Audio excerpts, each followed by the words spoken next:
Renungan Harian Katolik, Minggu 8 Mei 2022. Respon menerima dan menolak pemberitaan Injil. Perlindungan bagi umat Allah. Menjadi domba-domba Tuhan Yesus. Bacaan pertama. Bacaan dari Kisah Para Rasul. Pada suatu hari, Paulus dan Barnabas melanjutkan perjalanan dari Perga, lalu tiba di Antiokhia di Pisidia. Pada hari Sabat, mereka pergi ke rumah ibadat, lalu duduk di situ. Setelah selesai ibadah, banyak orang Yahudi dan penganut agama Yahudi yang takut akan Allah mengikuti Paulus dan Barnabas.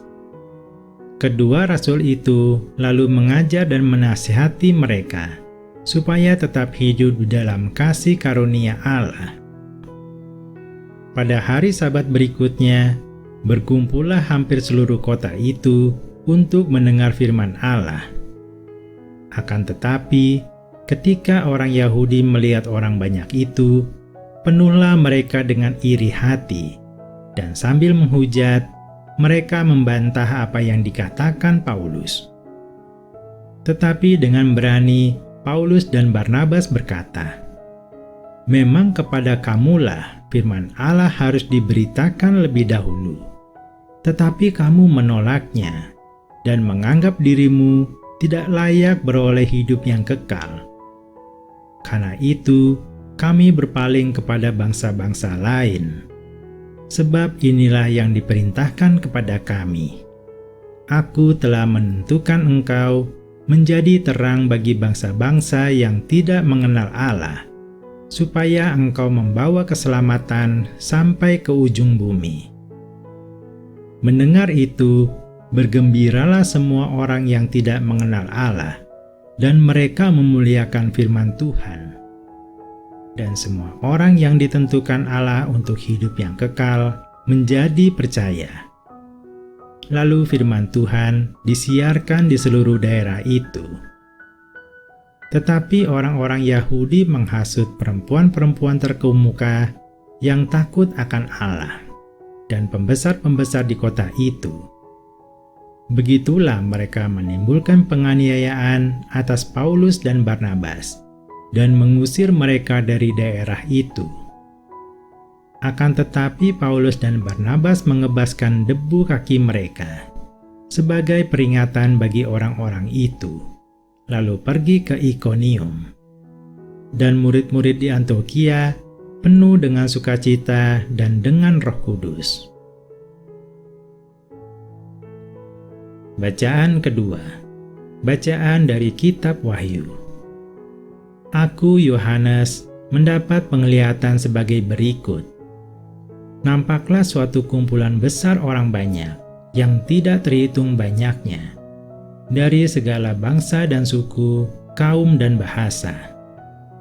Mereka berdiri di hadapan tahta dan di hadapan Anak Domba, memakai jubah putih dan memegang daun-daun palem di tangan mereka. Lalu seorang dari antara tua-tua itu berkata kepadaku, "Mereka ini adalah orang-orang yang keluar dari kesusahan besar. Mereka telah mencuci jubah mereka dan membuatnya putih di dalam darah Anak Domba. Karena itu mereka berdiri di hadapan tahta Allah dan siang malam melayani Dia di bait sucinya. Dan Ia yang duduk di atas tahta itu akan membentangkan kemahnya di atas mereka. Mereka tidak akan menderita lapar dan dahaga lagi. Matahari atau panas terik tidak akan menimpa mereka lagi. Sebab Anak Domba yang di tengah-tengah tahta itu akan mengembalakan mereka dan akan menuntun mereka ke mata air kehidupan. Dan Allah akan menghapus segala air mata dari mata mereka." Bacaan Injil. Inilah Injil suci menurut Yohanes. Pada suatu hari, Yesus berkata kepada orang-orang Farisi, "Domba-dombaku mendengarkan suaraku. Aku mengenal mereka dan mereka mengikut Aku. Aku memberikan hidup yang kekal kepada mereka, dan mereka pasti tidak akan binasa sampai selama-lamanya. Dan seorang pun tidak akan merebut mereka dari tanganku. Bapa-Ku yang memberikan mereka kepadaku lebih besar daripada siapapun, dan seorang pun tidak dapat merebut mereka dari tangan Bapa. Aku dan Bapa adalah satu. Renungan. Inti dari pembacaan kitab suci hari ini adalah 1. Respon menerima dan menolak pemberitaan Injil. Perjumpaan Tuhan Yesus dengan para murid setelah kebangkitannya telah membuat hidup para murid berubah secara drastis. Mereka tidak lagi hidup untuk diri sendiri, tidak lagi menikmati anugerah keselamatan untuk diri sendiri, tetapi mereka memberitakan keselamatan itu ke seluruh dunia. Dalam rangka mengemban tugas kesaksian itulah, mereka kini berani menghadapi berbagai tantangan yang ada. Paulus dan Barnabas sebagai saksi Kristus memberitakan bahwa Allah menganugerahkan keselamatan di hadapan orang-orang Yahudi maupun yang bukan Yahudi. Namun orang Yahudi memegang prinsip bahwa hanya dengan melakukan hukum Taurat, orang akan selamat. Sayang sekali, banyak orang Yahudi yang berkeras hati, iri hati, menghasut, dan melakukan kekerasan kepada Paulus dan Barnabas. Orang-orang seperti ini tidak mendapat keselamatan. Kita cenderung mengukur keberhasilan pelayanan dari jumlah orang yang berespon positif. Bila setiap orang yang kita injili bertobat, kita berpikir bahwa pelayanan kita diberkati Tuhan. Sebaliknya, apabila kebanyakan orang yang kita layani mengeraskan hati, kita beranggapan bahwa Tuhan tidak mengurapi kita. Pemikiran itu adalah keliru. Bahkan Tuhan Yesus sendiri yang bersabda, masih banyak orang yang menolak Dia. Jadi jangan merasa gagal, takut, dan malu bila ditolak. Tuhan tetap mempunyai rencana baik, mengizinkan penolakan itu terjadi. 2. Perlindungan bagi umat Allah. Orang beriman tidak dijanjikan luput dari berbagai aniaya yang berasal dari orang-orang yang tidak takut akan Allah. Justru aniaya dunia ini adalah alat untuk menguji dan mendorong orang beriman untuk bertekun dalam iman, agar beroleh kemenangan lewat ketekunan itu. Penglihatan tentang perlindungan ilahi ini menjawab umat yang menderita. Hasil dari tindakan Allah membela umatnya adalah tak terbilang banyaknya umat yang setia kepadanya, mengalami pemurnian, dan siap menerima kemuliaan. Siapakah umat yang dilindungi Allah agar luput dari hukumannya bagi dunia ini? Mereka adalah orang-orang yang telah mempercayakan hidup mereka kepada Allah dan rencana keselamatannya, yaitu orang-orang yang menaruh iman kepada Kristus, Sang Anak Domba Allah. Darah Kristus bukan saja telah meluputkan umatnya dari dosa, tetapi juga menjaga mereka tetap kudus saat umatnya harus melalui ancaman dunia ini.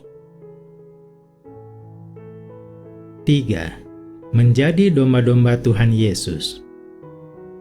Kemesiasan Tuhan Yesus dapat dilihat dari karya-karya ilahinya dan ajaran kebenarannya. Domba-dombaku mendengarkan suaraku. Namun, karya Tuhan Yesus ini hanya bisa dimengerti oleh domba-domba miliknya sendiri, yaitu orang-orang yang dianugerahi Allah untuk mengerti. Domba-domba mengenal tuannya. Bukti-bukti Tuhan Yesus sebagai Mesias yang terpampang gamblang di depan mata para musuhnya tidak dapat dipahami secara rohani oleh mereka, karena rohani mereka sendiri belum dicerahkan oleh Allah.